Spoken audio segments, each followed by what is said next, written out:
سڵاتان لێبێت وەم کاتتان باش بینەرانی خۆشەویستی تەلەڤیزیۆنی کۆمەڵە بە یارمەتی هاوڕێیانی هاوکارم لەگەڵتانم بۆ پێشکەشکردنی گەشتی هەواڵەکانی سەر لە بەیانی ڕۆژی سێشەممە سەرەتا سەردێڕی گرنگترین هەواڵەکان دەست بەسەرکرانی هاوڵاتیکی خەڵکی گوندی ئەوێ هەنگ بەردەوامی مانگرتنی فواد فەتحی لە خواردن سەپاندنی حکمی سێدارە بەسەر چواردە دەست بەسەرکراوی ڕەوتی ناڕەزایەتیەکانی مانگی بەفرانبار بانگەوازی شۆرای هاوئاهەنگی سونفی ئێران بۆ مانگرتنی گشتی لە 29 ڕێبەندان و کۆبوونەوەی ناڕەزایەتی کادری دەرمانی فریاگوزاریە خێراییەکانی تەورێز.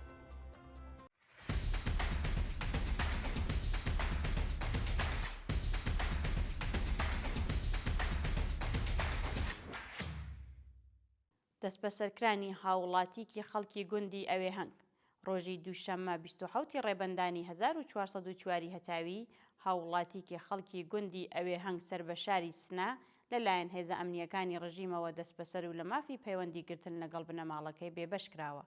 بەپێی راپۆرتی گەیشتوو ئەو هاوڵاتیە بە ناوی تارق ڕەحیمپور تەمەن 40 ساڵ بە هێرشی هێزەکانی ئیتلاعاتی ڕژیم بۆ سەر ماڵەکەی لە شاری سنا دەست بەسەر و ڕەوانەی شوێنێکی نادیار کراوە.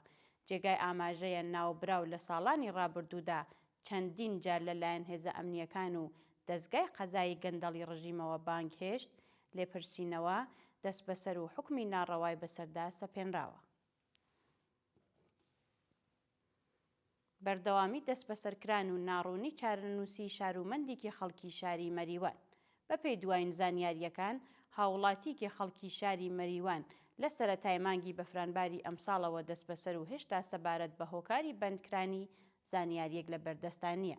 راپۆرتەکان ئاماژە بەوە دەکەن کە ئەو هاوڵاتیە بە ناوی کامیاب کەریمی وێڕای تێپەڕبوونی زیاتر لە 1 مانگ و نیو لە دەست بەسەرکرانی هێشتا ئەو تۆمەتانەی کە خراوەتە پاڵی ڕوون نەکراوەتەوە و هەروەها سەرەڕای بە دوواداچوونی بنەماڵەکەی لەسەر دۆخی تەندروستی و شوێنی ڕاگررتنی تا کاتی داڕشتنی ئەم هەواڵە زانیاریەک لە بەردەستانیە و لە مافی دەستڕاگەیشتن بە پارێزەر بێبەش کراوە.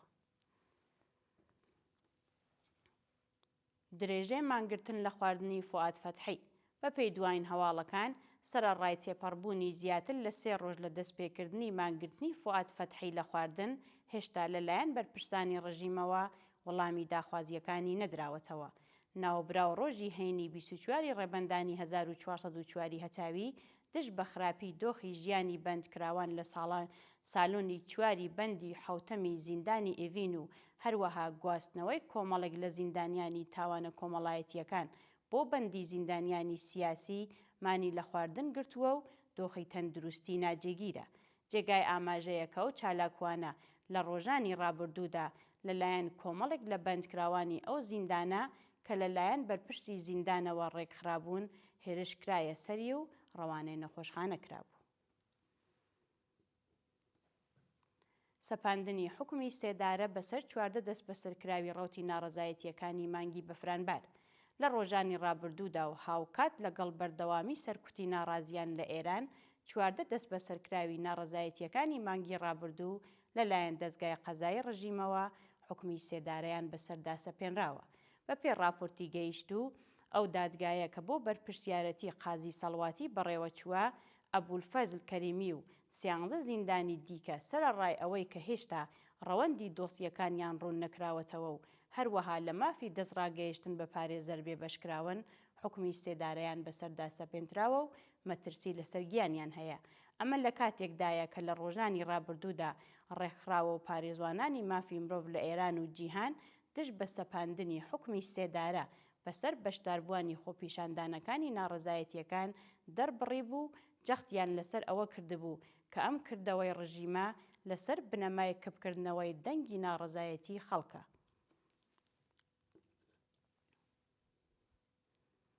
لە سێدارەدانی 12 بەندکراو لە زیندانەکانی ڕژیمی کۆماری ئیسلامی ڕۆژی دووشەممە 27 ڕێبەندانی 1404 هەتاوی هاوکات لەگەڵ پەرەسەندنی ناڕەزایەتیەکانی خەڵک دژ بە لە سێدارەدانی بەندکراوان 12 بەندکراو لە زیندانەکانی ڕژیم ئیعدام کران.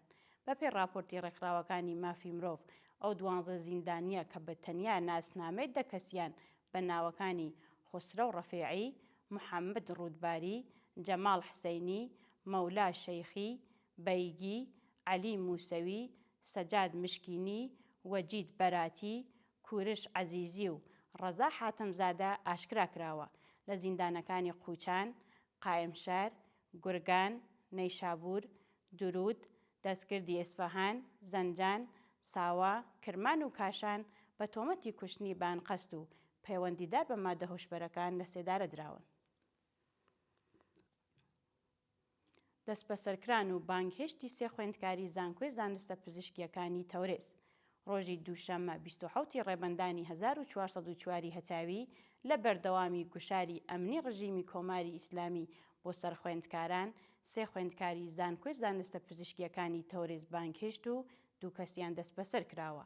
بە پێی دوایین زانیاریەکان دوو خوێندکاری ئەو زانکۆیە بە ناوەکانی محەممەد ئەسەدی و عەلی پەروین پاش بانگهێشتکردنیان بۆ ناوەندە ئەمنیەکانی ڕژیم دەست بەسەر و ڕەوانەی گورتوخانەی ناوەندی ئەمنیەکان کراون. هاوکات خوێندکارێکی دیکە بە ناوی دانیال محەممەد ئەمانی بە هەمان شێوە بانگهێشت و لێپرسینەوەی لێکراوە. شایانی باسە لە ڕۆژانی ڕابردوودا خوێندکارانی زانکۆکانی ئێران هەڵمەتێکیان دەست پێ کردووە و گەمارۆیان خستووەتە سەر هەموو کلاسە مەجازیەکانیان.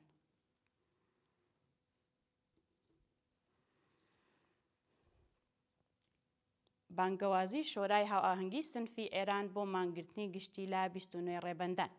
ڕۆژی ڕابردوو ئەنجومەنی هاوئاهەنگی ڕێکخراوی سنفی و فەرهەنگیانی ئێران بە بڵاوکردنەوەی بەیاننامەیەک داوایان لە معەلمان و بنەماڵەی قوتابیان کرد ڕۆژی چوارشەممە 29 ڕێبەندانمان بگرن و بەشداری لە پۆلەکانی قوتابخانەکاندا نەکەن. لە بەیاننامەکەدا بە وتنەوەی دروشمی بۆ نیمکەتە بەتاڵەکان بۆ خەونە ناتەواوەکان دەست پێ کردووە.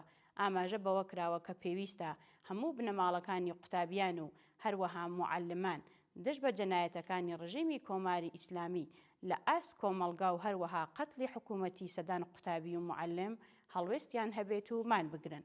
لە درێژەی بەیاننامەکەدا جەخت لەسەر ئەوە کراوەتەوە کە پاراستنی قوتابخانەکان پاراستنی کۆمەڵگایە و پێویستە هەموو تاکێک خۆی بەرپرسیار ببینێت.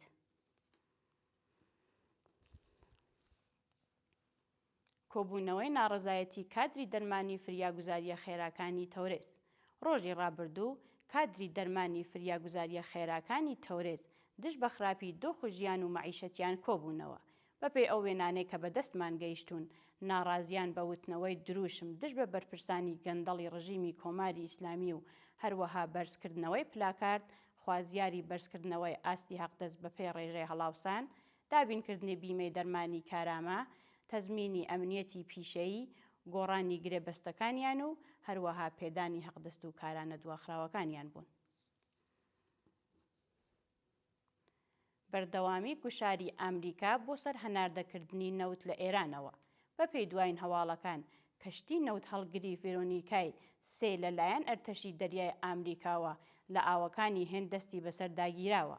بە وتەی بەرپرسانی باڵای دەوڵەتی ئامریکا ئەو کەشتی نەوت هەڵگرا نەوتی ئێران و ڤێنزوئێلای بۆ وڵاتانی دیکە گواستوەتەوە و لە ڕۆژانی داهاتوودا هەوڵ ئەدەن کە ڕێگری لە هەناردەکردنی زیاتر لە 80% نەوتی ئێران بۆ وڵاتانی دیکە بکەن. ئەمە لە کاتێکدایە کە ڕژیمی کۆماری ئیسلامی سەبارەت بە دانوستانەکانی لەگەڵ ئامریکا کۆمەڵێک پێشنیاری نوێی ئاشکرا کردووە و جەختیان لەسەر ئەوە کردووەتەوە کە دانوستانەکان بەباشی بەڕێوە دەچێت. دوا هەواڵمان سەبارەتە بە دەستپێکردنی مانۆڕی سەربازی سوپای پاسداران بە مەبەستی کۆنتڕۆڵی گەروی هۆرموز. بەپێی دوایین هەواڵەکان سوپای پاسدارانی ڕژیمی جەنایەتکاری کۆماری ئیسلامی ڕایگەیاندووە کە مانۆڕێکی سەربازی بە مەبەستی کۆنتڕۆڵی گشتی گەروی هۆرموز دەست پێ کردووە. بەپێی دوایین زانیاریەکان ڕۆژی شەممە 25 ڕێبەندان سوپای پاسدارانی ڕژیمی کۆماری ئیسلامی ڕایگەیاند کە مانۆڕێکی سەربازی بە مەبەستی دەست بە سەرداگرتنی گشتی لە گەڕووی هۆرمۆز دەست پێ کردووە. ئەمە لە کاتێکدایە کە لە ڕۆژانی ڕابردوودا چەندین هەواڵ سەبارەت بەم مانۆڕە سەربازیە بڵاو بووەوە، بەڵام ڕژیمی کۆماری ئیسلامی ڕەدی کردبووەوە و ئاماژەی بەوە کردبوو کە لە کاتی دەستپێکردنی دانوستانەکانی لەگەڵ ئامریکا کردەوەیکی ئۆتۆ ئەنجام نادات کە گرژی و ئاڵۆزیەکان زۆرتر بکات. بینەرانی عەزیز و خۆشەویست، هەواڵەکانتان پێشکەش کرا. کات و ساتێکی خۆش بۆ هەموو لایەکتان.